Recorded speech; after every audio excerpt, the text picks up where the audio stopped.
On May 22nd, 2022, I created a YouTube channel with the intention of just making a couple videos on the odd occasion.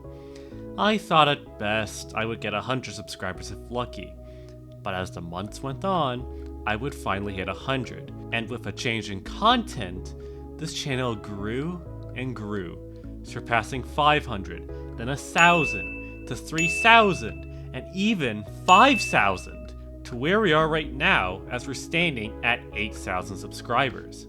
Now, it's been 2 years since CalUnit Productions has been formed, and today, we're going to look into some facts, deleted scenes, unseen content, and a bit more in this 2-year anniversary special. I'll step back from recording myself chatting until the end of the video, so you can see the content at hand. So sit back, relax, grab some snacks, a bottle of water, and a body pillow, and enjoy. No! Need passenger, but doesn't.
VRL's modern roster is rather simple.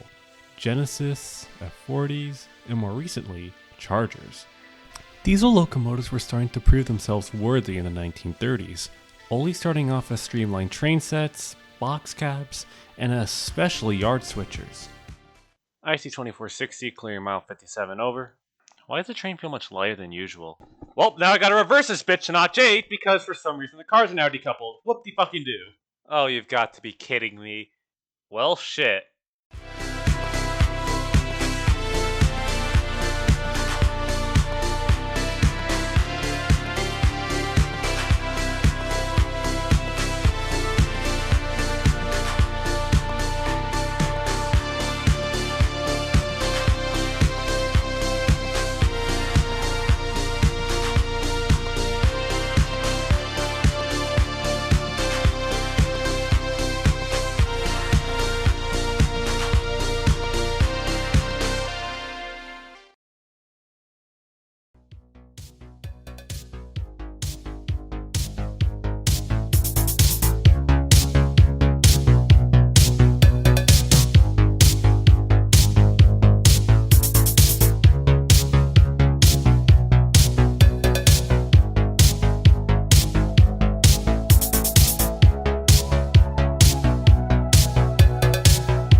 It's not even an actual Conrail-8. This is clearly a CSX-8 with the Conrail logo fucking graffitied on it, and the headlight placements graffitied on, and why the fuck is the secret logo on the field?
Honestly, it's no surprise that this is dead last, given how much I've talked about this railroad on this channel. Norfolk Southern has essentially had it worse when it comes to locomotives in recent years. I mean, think about it, 6 years ago, this is what you could see on NS. It's been reduced by a mere 40%.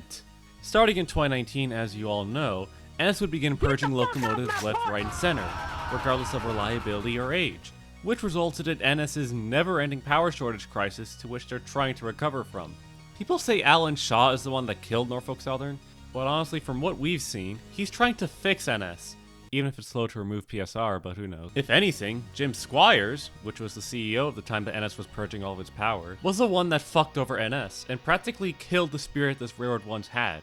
This could probably also explain why several EMD rebuild programs were also canned, hence why several SC60s and SC70s were retired. Nowadays, NS tends to borrow units from other companies, which results in them paying horsepower hours, which means taking their own locomotives and sending them off home rails while borrowing more units. It's like a literal never-ending cycle.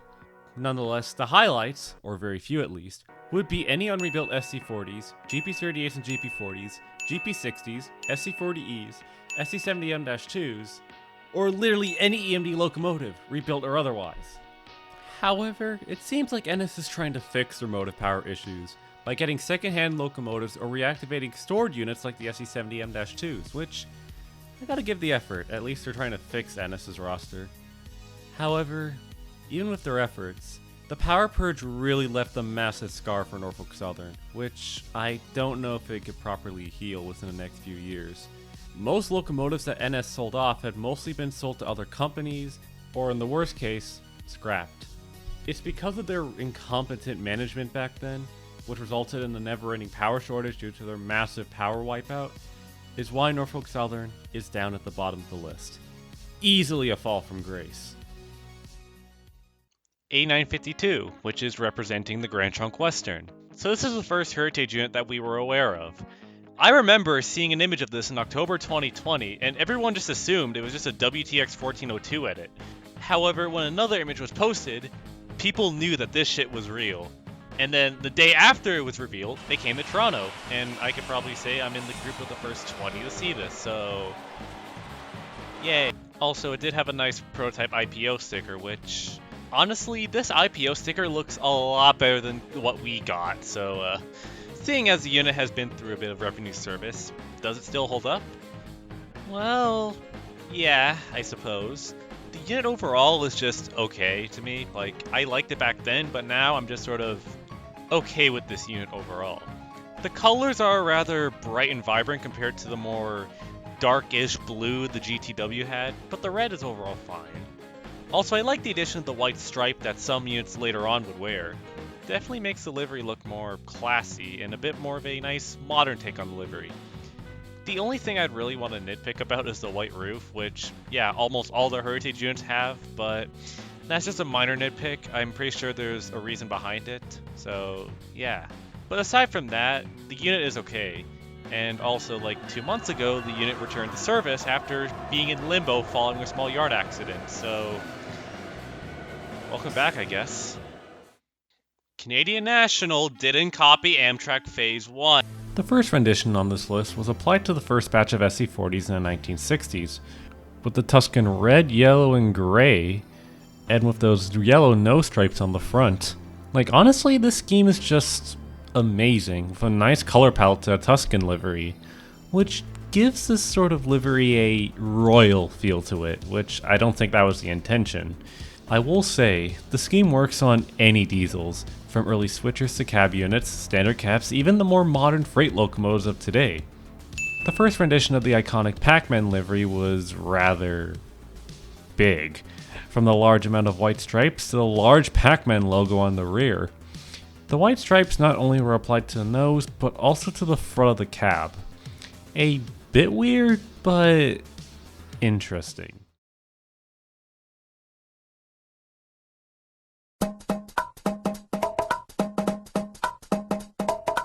So you made it to the end of the video. Yippee! So now you might be wondering, what will the future bring in? Honestly, that's hard to say. Given that I'm trying to focus a bit more time on college, I'm still going to try and balance college and work over this YouTube stuff and all whatnot.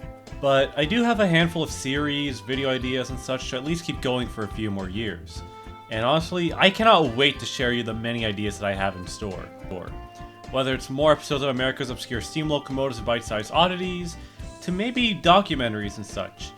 The amount of possibilities is endless, and honestly, I'm hoping you stick around for the journey.